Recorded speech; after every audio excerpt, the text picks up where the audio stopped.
Кооптуу оюндарга балдар эмне себептен катталууда жана өспүрүмдөр арасында суицидтин өсүшүнө эмне таасир этип жатат деген суроолордун тегерегинде балдарды коргоо борборунун психологу Талай Жакупов менен маектешти. Жыл башынан бери эле Кыргызстанда 15 өспүрүм өз жанын кыйганы белгилүү болду. Балдар арасындагы суицидтин көбөйүшү эмне менен байланыштуу болушу мүмкүн? Эң негизгиси мындай болуп атат да, ошол биздин коомдун, айрыкча ата-энелердин ошо балдарга жасаган кош көңүл мамилеси да. Азыркы күндө балдар өзлөрү менен өзү калды деп айтсак болот да. Экономикалык кыйынчылык, анын натыйжасында ата-энелердин баардыгы тең эле ошол балдарына тийиштүү көңүл бура алышпайт. Ошол эле мезгилде мектеп дагы кичине бул балдар көйгөйүнөн алысыраак болуп, биз билим гана беришибиз керек дегендей максатта болуп калды. Анан азыр карап көрсөк, биздин коом ушу менен келатат да, тиги 90-жылдардан бери эле бизге, кыргыз коомуна түшүндүрүп келатат. Жоопкерчиликти мойнуңарга алгыла деп.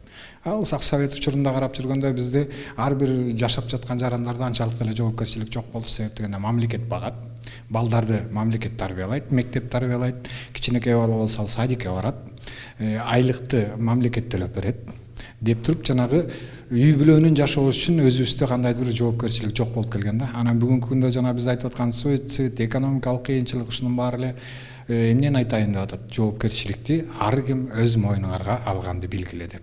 Эми мындан жана өзүн өлтүрүүгө, суицидке барып аткан балдардын көпчүлүгү эле ошол бир мезгилде кандайдыр бир өспүрүмдөрдүн көңүл чөгүүсү деген болот да. Орусча айтканда подростковый депрессия деп атпайсызбы? Ошол өспүрүмдөр көңүл чөгүү тилкесине түшүп калгандан кийин андан өзү чыгып кетүүнүн жолдорун алар билбейт.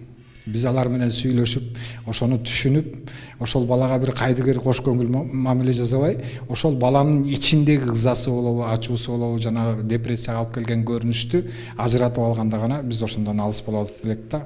Балдарда өз өмүрүнө кол салуу ою пайда болгону кантип аныктаса болот? Мындай көркүнүчтүү кадамга кандай балдар же кайсыл үй бүлөнүн өспүрүмдөрү кабылышы ыктымал?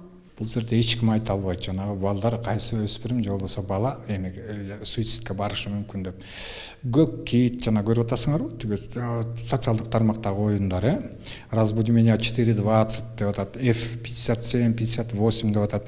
Ошолордун баардыгында эле социалдык түйүнгө кирип кеткенин, ал социалдык түйүндөн чыгыштын өзү кыйын да. Ал жерде ошол социалдык түйүнгө кирип алгандан кийин кадимкидей эле балага мындай бир внушение жүрөт да, басым жасап.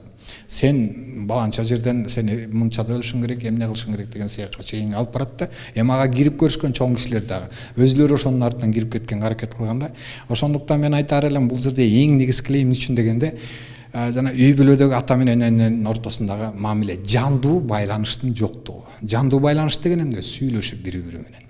Анан ата эне үй бүлөдө жандуу байланыш жок болгондон кийин бала эмнеге кирет? Соцсетке кирип атпай отуруп алып, соцсетти карап отурат дагы, анан ал жерден жанагындай ар кандай оюндарга, ар кандай тиги внушениелерге дуушар болуп атат да. Эмне үчүн балдар социалдык тармактардагы өлүм топторуна катталып жатышат? Аларды ал жерде эмне кызыктырат? Мектеп окуучулары ушул топтордогу тааныбаган адамдарга эмне себептен оңой эле ишенип калышат? Бизде мындай да, жана айтып атпайм, баланын ичине ыза толду, ачуу толду, көңүл чөгүү бар, анан ошону бир жерден чыгарыш керек да, бир нерсе кылып. Атасына айтса укпайт, мугалимге айтса укпайт, кошунага айтса укпайт. Анан тиги социалдык түйүндөрдө ал эч кимди көргөн жок. Ал социалдык түйүндөргө тартып атканда ошентип тартат. Эгерде сен кыйналып атсаң, эгерде сенде тиги өзүңдү кемсезип атсаң, сенде ыза болуп турсаң, бирөө тилдеп койсо, урушуп койсо, бизге кел. Биз ошондон чыгуунун жолун үйрөтүп беребиз. Анан социалдык түйүнгө сөзсүз түрдө кирет да бала, ошого кызыгып кирет. Ушундан чыгуунун жолу ушул жактан табат экен деп. Анан ага киргенден кийин башында чындап эле жанагы көңүл чөгүп атканда мындай кылыш керек, тигиндей кылыш керек деп отуруп, аягында коомдун баардыгын жамандап келет дагы, элдин баары сага каршы, сенден ушундан чыккандын бир гана жолу бул өлүм деген жанагы тиги мээсине куят да, сиңирет ошонун өзүн. Анан андан чыга албай калып атпайбы? Чыгыштын өзү деген. Кайра эле дагы айтам, жанага кирип аткан негизги себеби баланы уккан, түшүнө билген эч ким жок жанында.